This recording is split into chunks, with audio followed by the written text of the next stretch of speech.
Hi, everyone, and welcome back to Logan's Voice. I'm Doug Ballinger, Logan's dad. Today, I want to invite you into a thought experiment. Imagine this: you're struggling, you're in emotional pain, depressed, anxious, overwhelmed, or maybe battling the grips of addiction. But instead of shame, judgment, or silence, someone shows up at your door with a casserole. You get a handwritten card in the mail, a coworker starts a GoFundMe to help cover the cost of therapy, and your boss tells you, take all the time you need, we'll cover your workload. Sounds strange? Maybe even unrealistic? Let's flip the scenario a little bit. You break your leg, and instead of crutches and surgery, people say, well, maybe if you were stronger, this wouldn't have happened. Or just snap out of it. Or worse, they say nothing at all. They would never treat a broken bone like that. So why do we treat broken hearts, broken minds, and invisible wounds so differently? That's what this episode is about. Today we're exploring how society's response to emotional pain, mental illness, grief, trauma, and substance use often lacks the same care, urgency, and compassion we naturally extend to physical injuries. And more importantly, we'll talk about what needs to change, because healing shouldn't depend on whether people understand your pain. It should be a right, not a privilege, for every human being. So grab your coffee, take a deep breath, or head out on a walk with me. Let's talk about what it really looked like if we treated mental health the same way we treat broken bones. We've all seen how someone is treated when they have a visible injury, maybe a broken arm in a cast, a sprained ankle wrapped up with crutches, or recovering from surgery. People rally around them.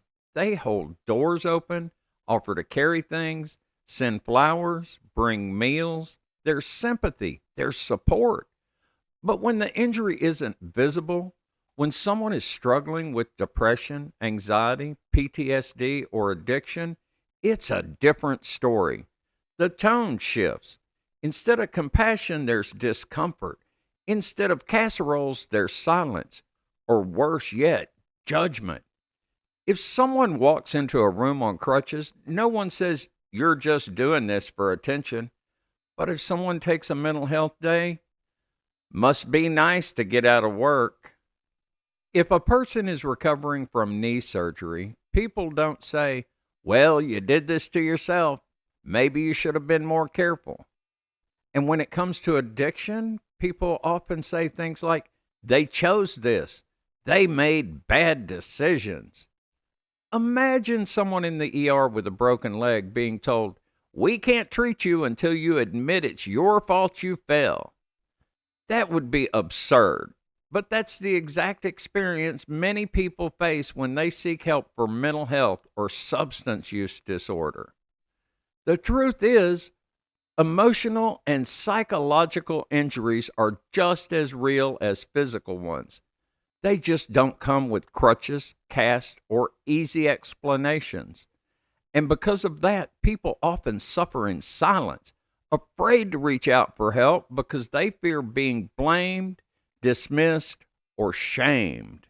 This double standard, this invisible line we draw between the acceptable kinds of pain and the inconvenient ones, is part of what fuels stigma. And stigma is one of the deadliest parts of this opioid crisis. Because when we treat mental health struggles like personal failings instead of the medical and emotional realities they are, we don't just add shame, we remove safety. We close doors that should stay open. This double standard, how we respond to mental health versus physical health, doesn't just hurt feelings, it costs lives. When someone feels like their pain is invisible or unworthy of care, they're less likely to reach out. When asking for help means risking judgment, rejection, or being labeled as broken, many people decide it's safer to say nothing at all. They suffer in silence, and silence can be deadly. Think about it. How many people have died because they were too afraid to admit they were struggling, too ashamed to check into rehab, too scared to say, I think I need help before I spiral again?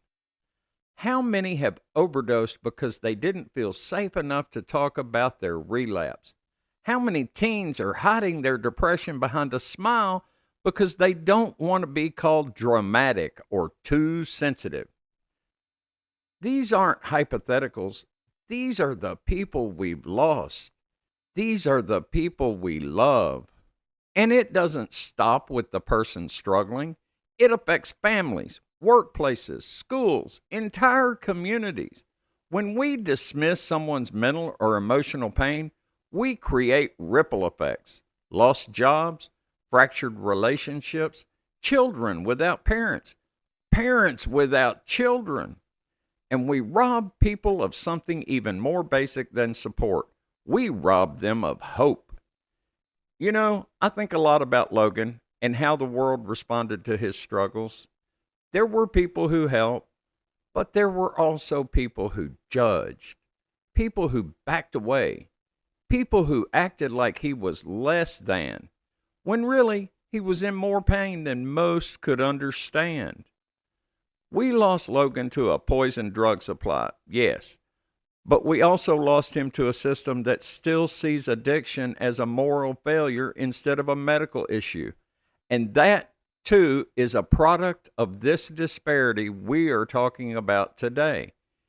If we had treated his mental and emotional injuries the same way we treat broken bones, I can't say for certain how things would have turned out, but I can say this: he would have felt less alone. And maybe that would have made all the difference. Before I go any further, let me say this clearly. I am not a licensed therapist. I am not a grief counselor. I'm just a dad, a grieving father who lost his son nearly 5 years ago on May 19th of 2020. And since that day, I've been doing the one thing I can do. I've been learning, researching, listening, speaking. I've understood this issue so much more now than I did before I got that phone call. And I can tell you this with confidence: the way we treat people who are struggling with mental health, addiction, or grief has to change. So, what would it look like if we treated emotional pain like physical pain? What would compassionate care really look like? It looks like workplaces creating actual policies for mental health leave without making people feel weak or guilty for taking it. It looks like schools educating students not just on anatomy and algebra, but also on trauma, coping, and emotional regulation. Because kids are carrying more than backpacks these days. It looks like doctors being trained to spot depression and addiction with the same seriousness they treat high blood pressure or a broken leg. It looks like faith communities offering more than just prayer. They offer presence, resources, and connection for those in pain. It looks like everyday people, friends, neighbors, coworkers learning to say, I'm here, I see you, you are not alone, instead of changing the subject or walking away. We don't need professionals to do better. We just need to be good humans. I can't tell you how many times I've heard from people who say, I didn't know what to say, so I didn't say anything. But silence feels a lot like abandonment when you're already struggling. We need to normalize asking, are you okay? And being ready to hear the real answer. We need to stop expecting people to only show up when they're okay, and instead start building a world where people know it's safe to show up exactly as they are. We need to shift our mindset from judgment to curiosity, from shame to support, from dismissal to dignity. Because at the end of the day, we all want the same thing: to feel seen, to feel valued, to know that when life gets hard, and it will, we won't be left behind. And for the millions of people struggling silently, we need to make this very clear. You are not less than, you are not weak, and you are not alone. And words matter. When someone is in pain, emotionally, mentally, spiritually, the words we choose can either open a door or shut it. And while most people mean well, the truth is a lot of the common things we say when someone is struggling actually causes more harm than good. So let's break it down. Here are some things people often say and what you might say instead. They might say, "You just need to stay positive." But try this instead. "I'm here for you no matter what today looks like." Sometimes positivity can feel dismissive. When someone is hurting, they don't need a pep talk, they need presence. And this one really gets me. "Everything happens for a reason." Try, "I'm so sorry. This shouldn't have happened to you." Even if your heart believes in purpose, those words can sting when someone is deep in grief or trauma. What they need first is validation. And one of the things that hurts the worst is when somebody says, "Well, at least they're not suffering anymore," or "You have other kids. It wasn't worse." Try, "I can't imagine how much this hurts." Because if you haven't lost a child, you can't imagine that. Or, "I'm here to listen if you ever want to talk." The phrase "at least" almost always minimizes someone's pain. Instead, just meet them where they are. Or someone might say, "Why don't you just get help?" Instead, we should be saying things like, "If you ever decide to talk to someone, I'll help you find the support you need, and I'll be here with you the whole way." People don't need lectures, they need connection and a bridge to safety. And that right there is what Hope Movement Coalition does with its case management team. They help people find the support that they need for what they're struggling with. And this one really gets me. "Aren't you over that by now?" Try saying, "Grief has no timeline. I'm still here and I always will be." We don't say, "Are you over your broken leg yet?" after a week. Let's not do it with grief either. You don't need the perfect words. You just need to show up with compassion. You don't have to fix it. You don't have to solve anything. Just being there, really being there, can mean more than anything you say. Because at the end of the day, what people need most isn't advice, it's acknowledgement. If you've made it this far in today's episode, thank you. Thank you for caring. Thank you for being curious. And thank you for letting this conversation live in your heart, even when it's uncomfortable. Because what we're doing right now, this is how change begins.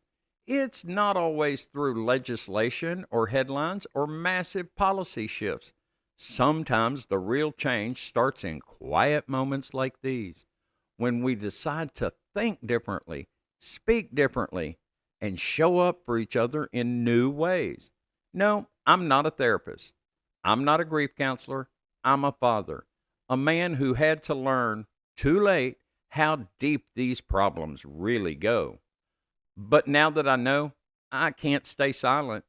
And my hope is that you won't either. So the next time someone tells you they're not okay, pause before you try to fix them.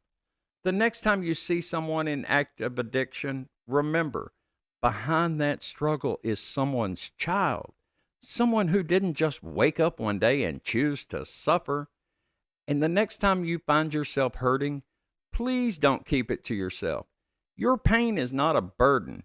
Your story matters and your life is worth fighting for. Let's build a world where emotional wounds get the same attention and care we'd give to a broken bone. Let's stop asking people to be strong in silence, and instead, let's be strong together. If today's episode meant something to you, please share it with someone you think needs to hear it. Leave a review, reach out. Visit logansvoice.com to find the book and Logan's swag store where you can wear the message and help spread awareness. Together we can turn heartbreak into healing. We can fight stigma with truth, and we can keep voices of those we've lost alive by speaking up in their name. Until next time, be kind to yourself and to one another. I am Logan's voice. I am Logan's dad, and I will not be silent any longer.